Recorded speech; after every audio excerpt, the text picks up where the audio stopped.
We all have a plan until life decides otherwise. One phone call, one diagnosis, one unexpected loss, and suddenly the path we thought we were on does not look the same anymore. And in those moments, it's easy to wonder that what am I supposed to do now?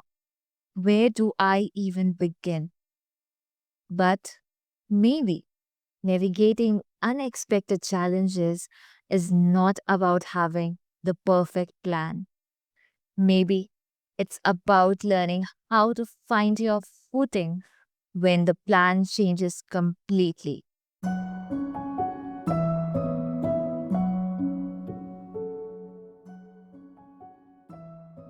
Welcome, dear listeners, to Healthy Mind, Healthy Life.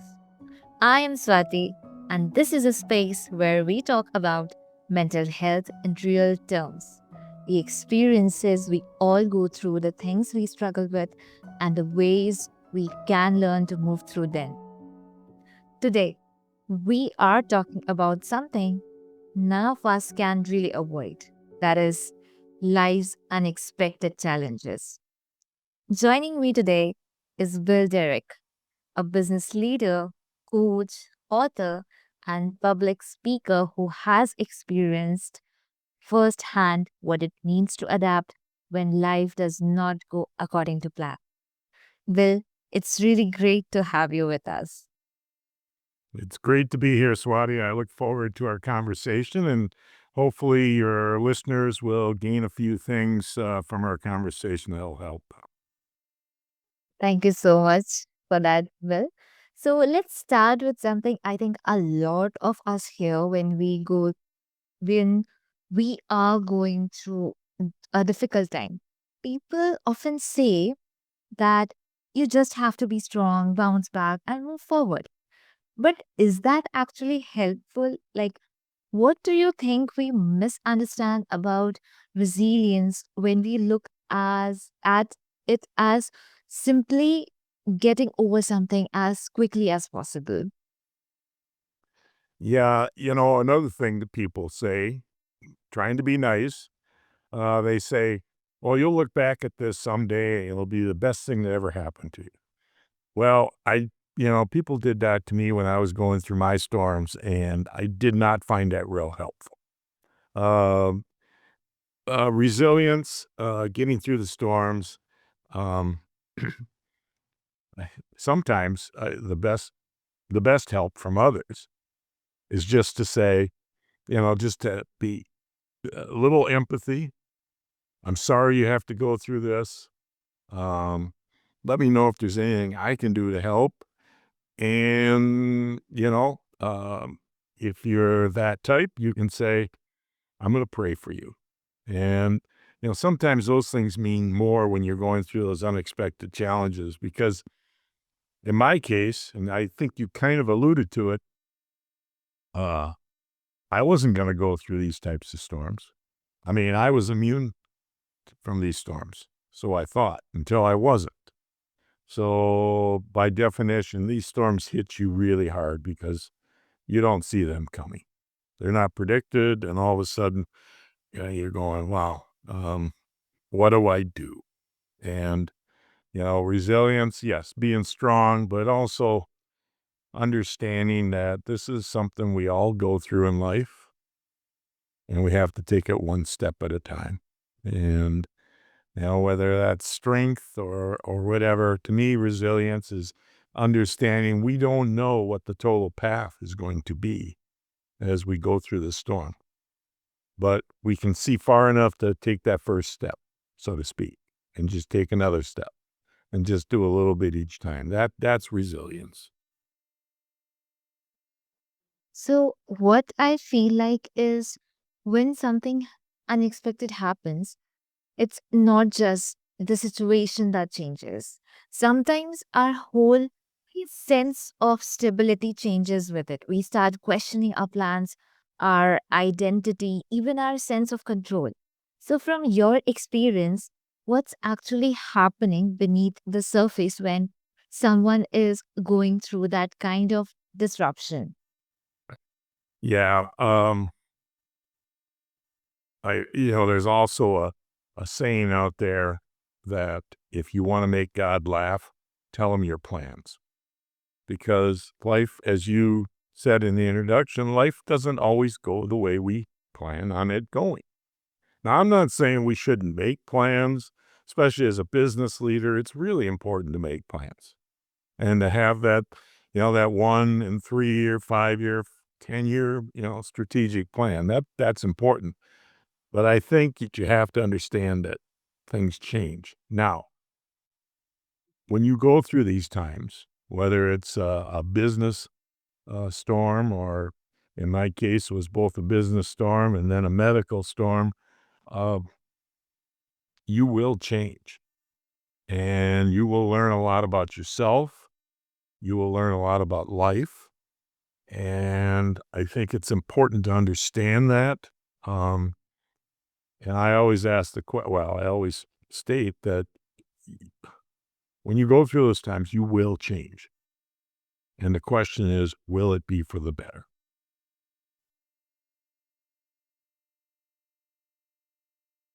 And when someone feels like their whole sense of control has been shaken, Hmm. mm, yeah, where would you encourage them to begin? Like, what's the first thing they need to reconnect with? So I I was one of those people that had life under control. The first part of my book, that's what I talk about, being in control and how prideful I was of being in control and seemingly not having enough empathy for others who were going through tough times. Uh, and I'm not saying that perhaps I needed a dose of my own medicine, but certainly going through the storm taught me a little bit about all that. So I was in control until I wasn't. And then I realized there's a lot of things I thought I could control in life that maybe I can't. But in the end, Swati, I think simply put, there are two things the way I see it now that we can always be in control of. And that's our attitude and our effort. Yes, we will have control over other things from time to time, and it might come and go. But one thing you can always be assured of is you can control your attitude and your effort. Make it a good one.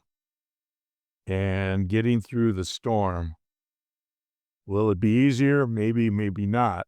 But as my book, Restored by the Storm, indicates, by having that right attitude and that right effort, um, it will help change you for the better as you go through that storm. That makes a lot of sense. Like sometimes we are not just, trying to deal with what happened. We are also trying to figure out who we are now that things have changed. And I think recognizing that can make the experience feel a little less confusing. So, Bill, let's bring this into everyday life for a moment. Like someone might be going through a major change, but from the outside, they look completely fine. They are still going to work, answering messages, taking care of responsibilities. So, what are some of the quieter signs that someone might actually be struggling more than they are letting go? That gets back to what you mentioned earlier about that idea that we have to be strong. You know, keep it to ourselves and just power through this one way or another. And maybe no one will know. Well, people will eventually figure it out. And those signs um, sometimes might be just that lack of joy uh, that that a person may typically have, or that lack of not being able to, when you say hi and how are you, what a great day, all that, and they may just give you this nod. Um, I am certainly not a psychologist. I am just someone who's who has lived through these storms, and I know that for me, um, at first, I was just gonna, more or less power through. I was gonna get through this, especially when the Great Recession hit and our business was starting to go downhill a lot. My attitude was, "This can't be happening to me. Um, I'm gonna power through it. I'm a leader. The employees need to understand. They need to see strength, and they need to see that I'm going to do what it takes." Now, certainly, there's something to be said about a leader, using the analogy being captain of the ship. Uh, they certainly have to appreciate that the leader understands the seriousness of the situation, but at the same time, that the leader has the ability to say, here's our plan. We're going to get through it. I have a plan, and we're going to get through it. As far as the employees, or people in your staff, uh, I think that when you're going through a serious situation, whether it's home or work or whatever it is, eventually you can't hide it. And um, eventually you try to hide that stress that's going on inside of you, that anxiety. And I do believe eventually it will show in some way. It might be in performance. It might be in tardiness. It might be just in the way that the person interacts with people. Um, but I think eventually you will see that. When I was going through my cancer stuff, when I was first diagnosed, our first response was to hide it, to not let people know. And part of that was my desire um, to have an attitude that says, I may have cancer, but I'm not going to let it control my life, the way I live. Now, I think that's a great attitude to have. However, it doesn't mean that you can't share that with others and that you can't allow others to just to help you along the way, whether it be an encouraging word or whatever. So, I personally am the type of person that doesn't believe hiding hiding your troubles is a good way to go for the long run. Maybe in the short term, yes, but in the long run, it I don't think it works well. And I think there's all sorts of signs out there.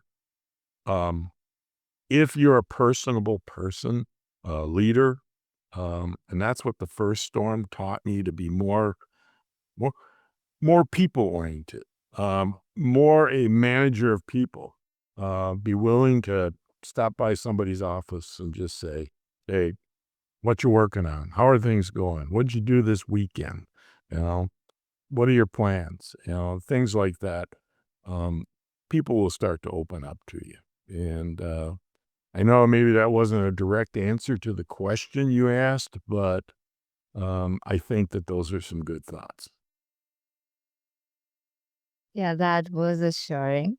So, Bill, you have worked as a coach and you have also experienced your own unexpected challenges.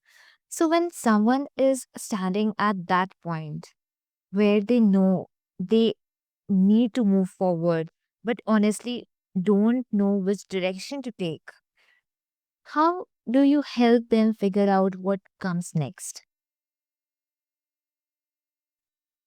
That that is the dirty little secret. That is a very tough thing to answer. Um, I think first of all, being able to understand that the storm will eventually end, because we get into these storms, no matter how long they last. We get in the middle of them and we start to get that mindset. I know at least I did, where this is just never going to end, that this is the new normal. Um, And quite frankly, it isn't. The storm will end eventually. Situations will change. No matter how dire they are, I believe that, the storm will end. You'll end up somewhere different than you were before you started, but the storm will end. And I think it's important that everybody realizes that while they're in that hard time in life, that it's not forever, that it will change. Eventually, things will change again. Um, I also think that it's important that people understand that during times of adversity, it we can learn a lot during those times. Probably more than sometimes during times of success. During times of success, we feel like I feel like sometimes you just take it for granted. Well, of course, life is good. That's the way it's supposed to be. And but during times of adversity, you really are struggling with that, and you're really having to just feel like you got to take one step forward each and every day. Um, and finally, I tell people that gratitude is really important. You know, be thankful for what you got. And no matter what the situation is, don't compare yourself to others. Don't be envious of others. The old saying that Zig Ziglar used to say, an attitude of gratitude every day. And just, and I think all those things added together will help you find that next step along the path to the end of the storm. So, would you say it's better to start with one small decision rather than trying to figure out the entire path at once? The obvious answer is yes. One step is better. Uh, for me, is a good time for this quick story is as we were going through the Great Recession, I was kind of getting to that point where I was getting bogged down a little bit, discouraged, just, you know, haven't gotten to that point yet where I probably realized that the storm will eventually end. Just wondering when and how. And I'm telling another friend of mine on the phone one day, who's a businessman, uh, I told him that it's so hard because I just want to know when it's going to end and how it's going to end. Will we still have a business when this ends? Or, how much longer do we have to endure this? And he said, well, you can determine when it's going to end and, you know, and how. And I said, how's that? And he said, well, you could just quit. You could just tell the banks you can't pay them back and they can sue you, foreclose on you, whatever the situation is. And I just immediately, but it went off just like that. Immediately I thought, and I told him, quitting's not an option. We are not going to quit. And I think that was that time where I made that pivot. And in talking with him, he said, so why don't you just come to the office every day and just do something? One little thing every day that you feel is helping get towards the end of this financial storm that you guys are in.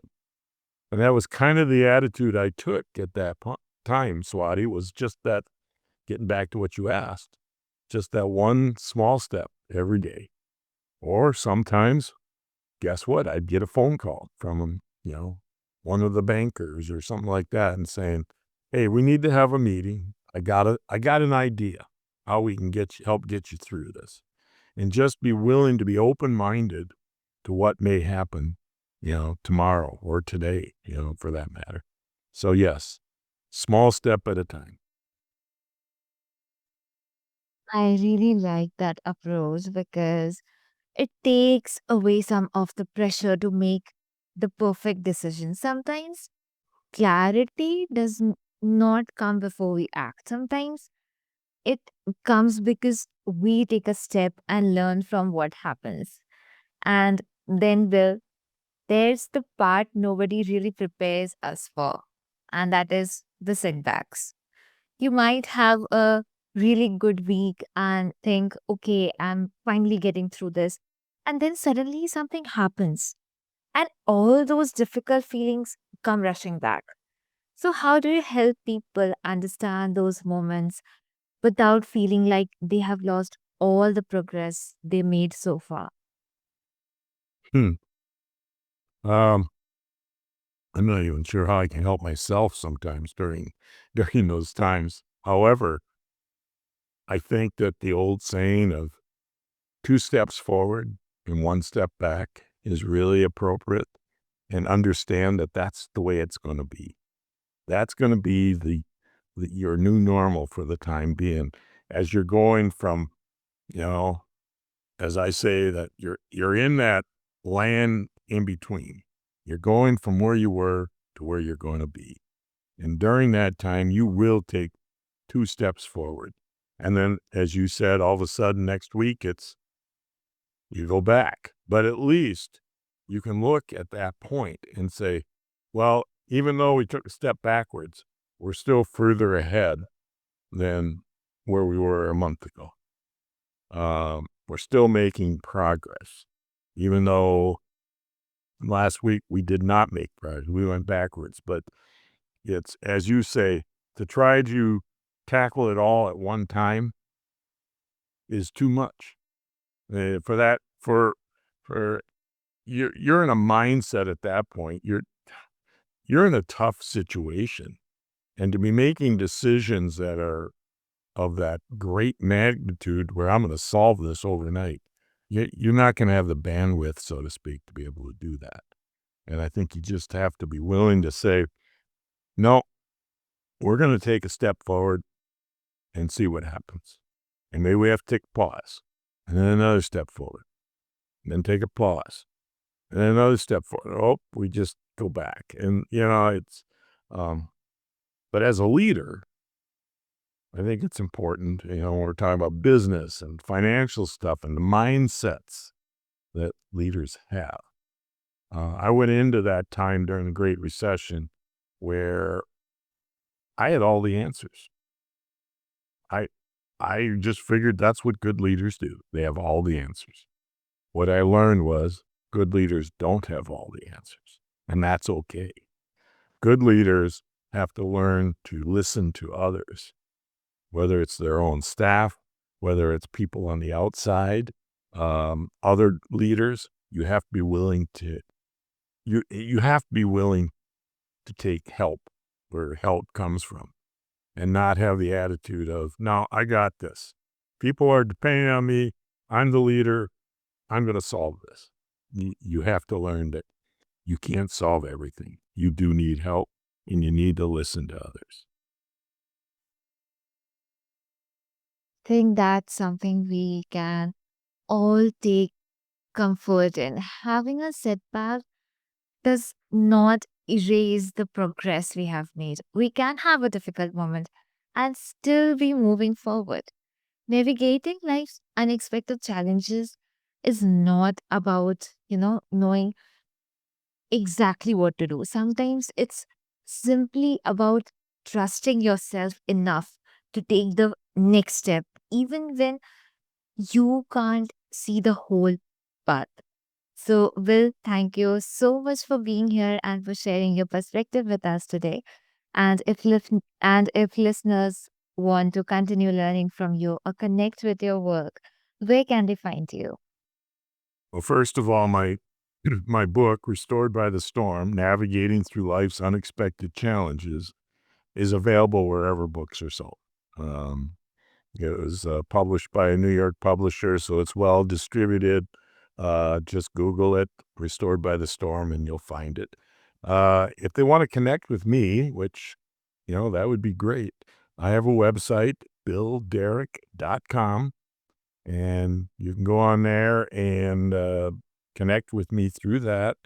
If you have a organization that's looking for a motivational speaker that wants to talk about resilience and hope in those down times, I'm available to be booked for that.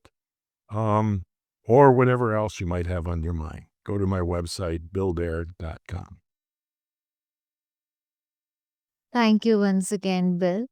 And to everyone listening, remember, we don't get to choose everything that happens to us, but we can choose how we meet those moments.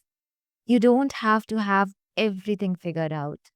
Sometimes taking care of yourself, asking for support, and taking one step at a time is more than enough. Thank you for being with us today on Healthy Mind, Healthy Life. I am Swati, and take care of yourself.